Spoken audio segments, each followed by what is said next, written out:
ಅವ್ರು ಯಾಕೆ ಹಿಂಗೆ ಮಾಡ್ಕೊಂಡಿದ್ದಾರೆ ಅಂತ ನಮ್ಗೆ ಯಾರಿಗೂ ಮಾಹಿತಿ ಇಲ್ಲ.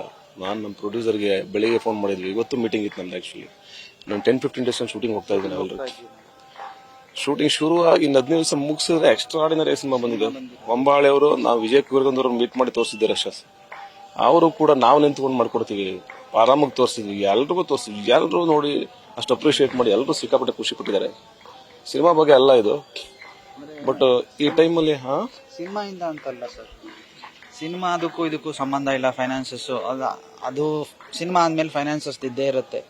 ಅದನ್ನ ನಾನು ಹ್ಯಾಂಡಲ್ ಮಾಡ್ತಾ ಇದ್ದೆ. ಅದಕ್ಕೆಲ್ಲ ವ್ಯವಸ್ಥೆ ಕೂಡ ಆಗಿತ್ತು, ಅದ್ರದ್ದು ಟೆನ್ಷನ್ ಅಲ್ಲ. ಅಂದ್ರೆ ಸಿನಿಮಾಗೆ ಇನ್ನೊಂದು 15 ದಿನಕ್ಕೆ ಶೂಟಿಂಗ್ ಹೋಗ್ಬೇಕಾಗಿತ್ತು. ನಾವು ಇವತ್ತೆಲ್ಲ ಪ್ಲಾನ್ ಮಾಡ್ಕೋಬೇಕಾಗಿತ್ತು. ಅದು ಬೆಳಿಗ್ಗೆ ಈಗ ಹೇಗಾಯ್ತು ಏನಾಯ್ತು ಮಾಹಿತಿ ಇಲ್ಲ. ಯಾಕೆ ಹಂಗಾಯ್ತು? ಯಾಕಂದ್ರೆ ನೆನ್ನೆ ಎಲ್ಲ ಡಿಸ್ಕಷನ್ ಆಗಿದ್ದು, ನೆನ್ನೆ ಎಲ್ಲ ಫೈನಲ್ ಆಗಿಬಿಟ್ಟಿತ್ತು. ಫೈನಲ್ ಆಗಿ ನಾವು ಬರ್ತಾ ಡ್ರಾಪ್ ಮಾಡಿದ್ ನಾವೇನೆ, ಮಾಡೋಣ ಚೆನ್ನಾಗಿರ್ತೀವಿ, ಸಖತ್ತಾಗತ್ತೆ, ಈ ತರ ಹೋಪಲ್ಲಿ ಇದ್ವಿ. ಅಂದ್ರೆ ಒಂದೇನಂದ್ರೆ ಸಿನಿಮಾ ನಿಂತೋಗಿ ಈ ನನಗೆ ಆ ಥರ ಗಿಲ್ಟ್ ಏನೋ ಗೊತ್ತಿಲ್ಲ, ಆದ್ರೆ ತೋರಿಸ್ಕೋತಾ ಇರಲಿಲ್ಲ ಏನು ಅವೆಲ್ಲ ಆದ್ರೆ ನೆನ್ನೆ ಎಲ್ಲ ಸರಿ ಹೋಗಿತ್ತಲ್ಲ. ಅದು ನೆನ್ನೆ ಪೂರ್ತಿ ಸರಿ ಹೋಗಿತ್ತು, ಖುಷಿಯಾಗಿದ್ವಿ, ಎಲ್ಲ ಹ್ಯಾಪಿ ಆಗಿದ್ವಿ. ಇವತ್ತು ಬೆಳಗ್ಗೆ ಈ ನ್ಯೂಸ್ ಕೇಳ್ತೀವಿ, ನೆನ್ನೆ ಅಷ್ಟು ಪಾಸಿಟಿವ್ ಆಗಿದ್ದು, ಇವತ್ತು ಈ ನೆಗೆಟಿವಿಟಿ ಅರ್ಥನೇ ಆಗ್ತಾ ಇಲ್ಲ, ಯಾಕು ಅಂತಾನೂ ಗೊತ್ತಿಲ್ಲ. ಹೌದು, ಒಂದು 20-22 ವರ್ಷದಿಂದ ನಮ್ಮ ಜೊತೆನೆ ಇಬ್ರು ಒಟ್ಟಿಗೆ ಇರ್ತಾ ಇದ್ವಿ. ಏನೇ ಮಾಡಿದ್ರು, ಸೀರಿಯಲ್ಗಳಾಗ್ಲಿ ಸಿನಿಮಾ ಆಗಲಿ ಒಟ್ಟಿಗೆ ಇರ್ತಾ ಇದ್ವಿ. ತಡ್ಕೊಳಕ್ಕಾಗಲ್ಲ ಇದು. ಇತ್ತು ಕೈಯಲ್ಲಿ ಎರಡು ಪ್ರೊಡಕ್ಷನ್ ಇತ್ತು. ಅಂದ್ರೆ ಅದೆಲ್ಲ ಪಾಸಿಟಿವ್ ಆಗಿತ್ತು. ಅದೆಲ್ಲ ದುಡ್ಡಿಂದ ಹಿಂಗಾಯ್ತು ಅದು ಏನಕ್ಕೆ ಅನ್ನೋದು ಗೊತ್ತಿಲ್ಲ.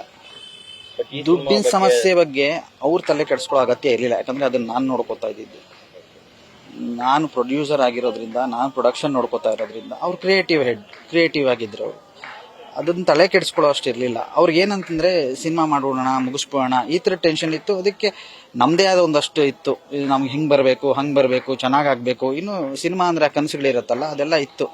ಅದಕ್ಕೋಸ್ಕರ ನಾವು ಇಲ್ಲ ಸ್ವಲ್ಪ ಇನ್ನೂ ಎಲಿವೇಶನ್ ಬೇಕು ಅನ್ನೋ ಥರದ ಕಡೆ ಇದಕ್ಕೆಲ್ಲ ಇನ್ನೂ ಸ್ವಲ್ಪ ಬೇಕಿತ್ತು, ವ್ಯವಸ್ಥೆ ಮಾಡ್ತಾ ಇದ್ವಿ. ನೆನೆ ಅದನ್ನೂ ಆಗ್ಬಿಟ್ಟಿತ್ತು, ವ್ಯವಸ್ಥೆನೂ ಆಗ್ಬಿಡ್ತು. ಇವತ್ತು ಬೆಳಗ್ಗೆ ಆ ನ್ಯೂಸ್ ಬಂತು ನನಗೆ, ರೆಡಿ ನಾವು ಶೂಟಿಂಗ್ ಹೋಗ್ಬೋದು ಅನ್ನೋದು ಮೆಸೇಜ್ ಬಂತು. ಆದರೆ ಈ ಮೆಸೇಜು ಬಂತು ಜೊತೆಗೆ.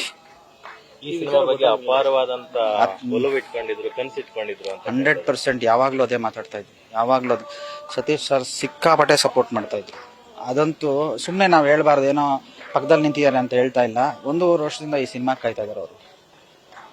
ಅಯೋಗ್ಯ 2 ರೆಡಿ ಇದೆ, ಇನ್ನೊಂದು ರೆಡಿ ಇದೆ, ಆದರೆ ಹೋಗ್ತಿಲ್ಲ. ನಾನು ಇದನ್ನು ಕಂಪ್ಲೀಟ್ ಮಾಡ್ತೀನಿ. ನಮ್ಮ ಜೊತೆಗಿದ್ರು, ನಮ್ಗೆ ಈ ಥರ ಸಮಸ್ಯೆ ಇದೆ ಅಂತ ಹೇಳಿದಾಗ ಅವರೇ ನಮಗೆ ದುಡ್ಡು ಕೊಡಿಸಿದ್ರು.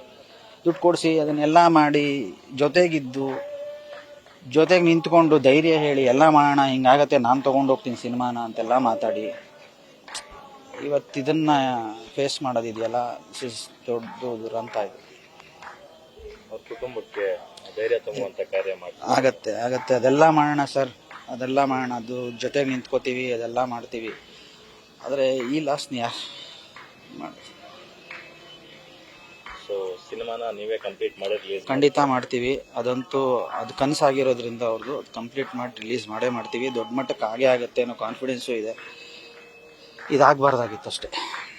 ಸತೀಶ್ ಸರ್, ಈಗ ಭೇಟಿಗೆ ಸಂದರ್ಭದಲ್ಲಿ ಹೇಗಿರ್ತಾರೆ? ಖುಷಿಯಾಗಿದ್ವಿ. ನಾವು ಯಾವಾಗಲೂ ಭೇಟಿ ಆಗ್ತೀವಿ. ವೀಕ್ಲಿ ಒಂದ್ಸಲ ಸಿನಿಮಾ ಬಗ್ಗೆ ಡಿಸ್ಕಷನ್ ಮಾಡ್ತಿದ್ವಿ, ಮೀಟಿಂಗ್ಗಳಾಗಿತ್ತು.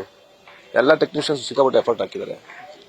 ಸುಮಾರು ಜನ ದುಡ್ಡುಗಳು ಇನ್ನೂ ಬ್ಯಾಲೆನ್ಸ್ ಇದ್ರು. ಎಲ್ಲರೂ ಪಾಪ ಸಿಕ್ಕಾಪಟ್ಟೆ ಈ ಸಿನಿಮಾ ದೊಡ್ಡದಾಗುತ್ತೆ. ಯಾರು ನೋಡಿದ್ರು ಸ್ಟೋರಿಗಳು, ಕೆಲವರು ನೀವೆಲ್ಲ ನೋಡಿದಿರಾ, ಎಲ್ರಿಗೂ ಇಷ್ಟ ಆಗಿತ್ತು. ಎಲ್ಲ ವಾವರ ತರ ಆಗಿತ್ತು. ನೋಡಿದವ್ರು ಹೇಳ್ತಾ ಇರೋದು ಅಂದ್ರೆ ಅಷ್ಟು ಚೆನ್ನಾಗಿ ಬಂದಿದೆ ಸಿನಿಮಾ. ಏನ್ ಸಮಸ್ಯೆ ಅಲ್ಲ, ಈ ಸಿನಿಮಾಗೂ ಇದಕ್ಕೂ ಸಂಬಂಧ ಇಲ್ಲ. ಬಟ್ ₹1 ರೆಮ್ಯುನರೇಷನ್ ತಗೊಳ್ಳೋದೇ ಈ ಸಿನಿಮಾ ಮಾಡ್ತಾ ಇದ್ದೀನಿ ನಾನು. ಬಿಕಾಸ್ ಈ ಸಿನಿಮಾ ಗೆಲ್ಲಿ ಕತೆಗೋಸ್ಕರ ಮಾಡಿದೆ ನಾನು. ಫಸ್ಟ್ ಇವ್ರು ಬಂದಾಗ ಈ ಕತೆ ಅಂತಂದ ತಕ್ಷಣ ಅದೆಲ್ಲ ಒಂದ್ ಕಡೆ ಸಮುದಾಯಕ್ಕಾಗಿರೋ ನೋವು, ಅದನ್ನ ಎಲ್ಲೋ ಒಂದ್ ಕಡೆ ನಮ್ಮಲ್ಲಿ ಯಾಕೆ ಬರಲ್ಲ ಈ ತರ ಸಿನಿಮಾಗಳು ಅಂತ ನಾನು ಸಿನಿಮಾಗೆ ರೆಮ್ಯುನರೇಷನ್ ತಗೊಳ್ದೇನೆ ಗೆದ್ಮೇಲೆ ಕೊಡಿ ಅಂತ ಜೊತೆ ನಿಂತ್ಕೊಂಡು ಮಾಡಿದೆ. ಎಲ್ಲ ಮಾಡಿ ಒಂದ್ ಒಳ್ಳೆ ಎಂಡ್ ಆಗ್ಬೇಕಾಗಿತ್ತಲ್ವಾ. ಅಂದ್ರೆ ಅವರೇ ಇಲ್ಲ ಅಂತಂದಾಗ ಅದೊಂದು ನೋವು ಇದ್ದೇ ಇರುತ್ತಲ್ವ. ಅಂದ್ರೆ 3 ವರ್ಷ ಜೊತೆಗಿದ್ವಿ. ಅವರ ಏನ್ ಹೇಳೋದು, ಪಾಪ ಫ್ಯಾಮಿಲಿ ಜೊತೆಗೆ 100% ನಾವು ಇದ್ದೇ ಇರ್ತೀವಿ. ಅವ್ರದೇ ಸಿನಿಮಾ ನೀವೇ ನೋಡಿದ್ರೆ ದೃಷ್ಟಿ ಆಗುತ್ತೆ, ಅಷ್ಟು ಚೆನ್ನಾಗಿ ಮಾಡಿದ್ದಾರೆ.